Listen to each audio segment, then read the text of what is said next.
आपली हाऊस मौज आपणच पूर्ण केली पाहिजे. मला खूप दिवस झालं हेअर कलर करायचा होता, म्हणून मी गेले होते थेरगावमध्ये असलेल्या हाऊस ऑफ हेअरमध्ये. सो काय करायचं होतं मग? हायलाइट्स. तर आपल्याला स्ट्रिपमध्ये ग्लोबल विथ हायलाइट्स करायचे आहेत का बालियास करायचे आहेत? काय करायचं?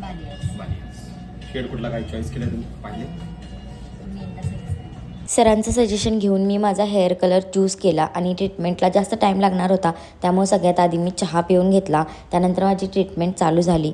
हाऊस ऑफ हेअरचं फक्त सर्व्हिसेस नाही तर इथला स्टाफ पण खूप छान आहे आणि इथं हेअरच्या सगळ्या ट्रीटमेंट होतात. मोल रिमूव्हिंग, एअर पिअर्सिंग अशा खूप साऱ्या सर्व्हिसेस पण तिथे अवेलेबल आहेत. आणि हे युनिसेक्स सलोन आहे, त्याच्यामुळे कोणीही इथं जाऊ शकतं. त्यामुळे लवकर लवकर जा आणि व्हिजिट करा. माझ्या फ्रेंड्स माझ्यासोबत होते, त्याच्यामुळे मला 4-5 तासाच्या ट्रीटमेंटमध्ये पण बोर अजिबात झालं नाही. मला जेवण पण त्यांनीच चारलं आणि माझ्यासोबत मस्ती पण त्याच करत होत्या.